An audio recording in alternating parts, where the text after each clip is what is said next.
Assalamualaikum warahmatullahi wabarakatuh. Perkenalkan, nama saya Nur Ahmad Santoso, NIM 3518109. Saya dari mahasiswa IAIN Pekalongan semester 6. Di sini saya akan menjelaskan suatu pelaksanaan bimbingan konseling Islam kasus aborsi terkait reproduksi perempuan, di mana di mata kuliah Keluarga Islam Ideal A. Di mana di sini saya mengangkat beberapa pertanyaan. Yang pertama, apa pengertian aborsi sendiri, bagaimana penyebab terjadinya aborsi, apa dampak aborsi terhadap reproduksi perempuan, apa hukum aborsi menurut Islam. Pengertian aborsi. Aborsi diserap dari bahasa Inggris, yaitu abortion, yang berasal dari bahasa Latin yang berarti pengguguran kandungan atau keguguran. Sementara dalam kasus besar bahasa Indonesia sendiri, aborsi adalah terpencarnya embrio yang tidak mungkin lagi hidup sebelum habis bulan keempat. Dari kehamilan atau aborsi bisa didefinisikan pengguguran janin atau embrio setelah melebihi masa tua 2 bulan kehamilan.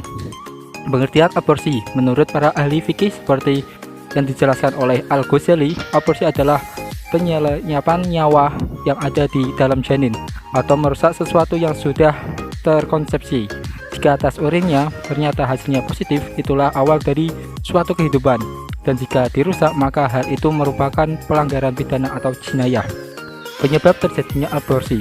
Pada kalangan wanita yang sudah menikah maupun belum menikah, alasan melakukan aborsi juga bermacam-macam. Di antaranya, yang pertama, karena kegagalan KB atau alat kontrasepsi, jarak kelahiran yang terlalu rapat antara 1 dan 2 atau 3 anak, jumlah anak yang terlalu banyak, terlalu tua untuk melahirkan, faktor sosial ekonomi, tidak sanggup membiayai lagi anak-anak, atau khawatir masa depan anak tak terjamin, alasan medis, sedangkan dalam proses pencarian dengan suaminya atau karena bersatu seperti istri kedua, dan semuanya tidak menginginkan kelahiran anak dari istri kedua tersebut.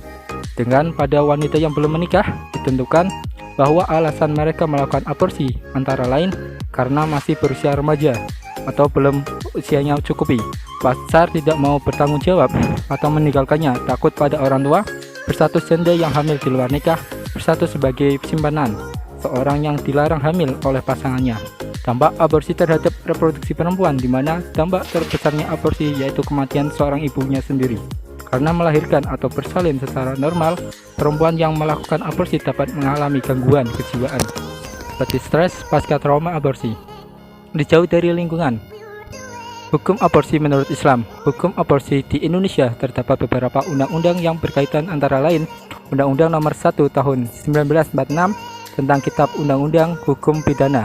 Pada pasal 346 sampai 349 KUHP tersebut mengkategorikan aborsi sebagai tindak pidana.